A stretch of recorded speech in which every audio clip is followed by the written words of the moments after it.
सकारात्मक सोच को आओ सारे भारत में फैलाए, सकारात्मक ऊर्जा का आओ सब में संचार कराए। ऐसा ना हो कि हम अपनी जिम्मेदारी भूल न जाए, क्यों इंतजार करें हम किसी का, आओ एक मशाल जलाए। मैं डॉक्टर विनोद बाला अरुण, रामायण सेंटर मॉरिशस की अध्यक्ष हूँ।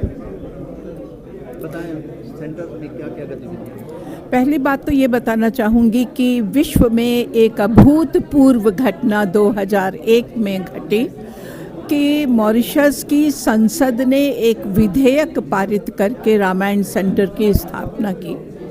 मुझे नहीं लगता कि विश्व में कहीं भी इस तरह की घटना घटित हुई हो, और ये हम सब भारतवंशियों के लिए बहुत गौरव की बात है कि रामचरितमानस, राम कथा और भगवान राम जो कण कण में समाये हैं, उन्हें किसी देश की संसद ने इतनी मान्यता दी, इतनी महनीयता दी।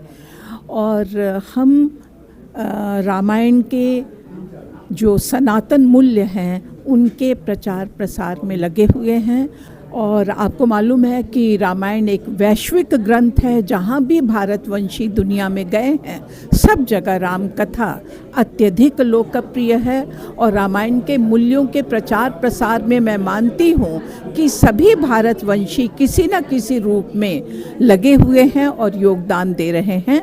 अगले वर्ष 2026 में रामायण सेंटर की स्थापना के 25 वर्ष पूरे हो जाएंगे, और इस उपलक्ष्य में हम इसी वर्ष से आरंभ कर रहे हैं बहुत सारी गतिविधियां जो अगले वर्ष तक चलेंगी। और उसमें एक हमारी गतिविधि होगी विश्व रामायण सम्मेलन, और मैं भारत के सभी प्रबुद्ध लोगों को, सभी राम भक्तों को उसमें भाग लेने के लिए आमंत्रित करना चाहती हूँ। जी, अच्छा, ये रामायण केंद्र है तो उसमें राम के अलावा और सीता हो गई या रामायण? बिल्कुल, जब हम रामायण की बात करते हैं तो केवल राम जी नहीं हैं, लेकिन चूंकि राम जी उसके नायक हैं, राम कथा के नायक, इसलिए हम राम जी का नाम लेते हैं।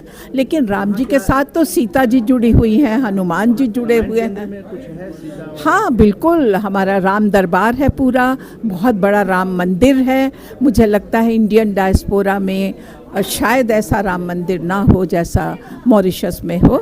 हनुमान जी की मूर्तियाँ, उनके विग्रह हैं, राम जी हैं, लक्ष्मण जी हैं, सीता जी हैं, इनके अतिरिक्त लक्ष्मी नारायण जी हैं, दुर्गा माँ हैं, और भगवान शिव हैं, पार्वती जी हैं, तो कृष्ण जी हैं, राधा जी हैं। मतलब हम सबकी स्तुति करते हैं, सबकी वंदना करते हैं। लेकिन चूँकि रामायण सेंटर है तो हम भगवान राम, माँ सीता और भरत जी, हनुमान जी, लक्ष्मण जी, वे लक्ष्मण जी जिन्होंने अपना पूरा जीवन श्री राम को समर्पित कर दिया, उनके अनुगत बनकर दिन रात उनकी सेवा में रहे, वे भरत जी जो राज्य ठुकरा करके केवल एक ट्रस्टी के रूप में संचालन करते रहे, तो ऐसे सभी लोगों के प्रति रामायण सेंटर समर्पित है। और उन्हीं के जो मूल्य हैं उन्हीं के प्रचार प्रसार में हम लगे हुए हैं।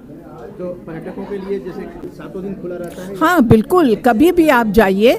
दिन में केवल 2-3 घंटे मंदिर बंद रहता है, लेकिन रामायण सेंटर का जो ऑफिस है वो तो सुबह 10 बजे से शाम के 5 बजे तक खुला होता है, और मंदिर 7 दिन सुबह 6 से 11:30 बजे तक और फिर 3 बजे से लेकर 7 बजे तक खुला रहता है। किस जगह पर है? ये रामायण सेंटर है, यूनियन पार्क एक जगह है मॉरिशस में, और वहाँ पे है। वहाँ से एयरपोर्ट केवल 10-15 मिनट का रास्ता है, एयरपोर्ट के बहुत करीब है ये जगह। और राजेंद्र अरुण मार्ग यूनियन पार्क में रामायण सेंटर स्थित है। संस्कृति हमारे जीवन का आधार है। बिना संस्कृति के हम मनुष्य होकर भी मनुष्य नहीं हैं।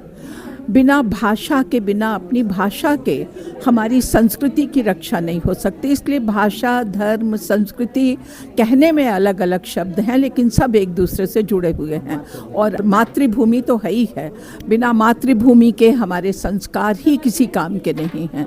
तो सब कुछ एक दूसरे से जुड़ा हुआ है। और आज की पीढ़ी को अपनी मातृभूमि के प्रति जो प्रेम है वो, और अपनी संस्कृति के प्रति, अपनी भाषा के प्रति, अपने धर्म के प्रति प्रेम से जोड़ना, ये बहुत बड़ी बात है। क्योंकि युवा पीढ़ी जुड़ेगी, क्योंकि वही हमारे भावी नागरिक हैं, उनका हमारी संस्कृति से जुड़ना बहुत आवश्यक है। बहुत बहुत धन्यवाद पॉजिटिव मीडिया से बातचीत करने के लिए। सकारात्मकता के उदय का चलिए हम उद्घोष कराएं।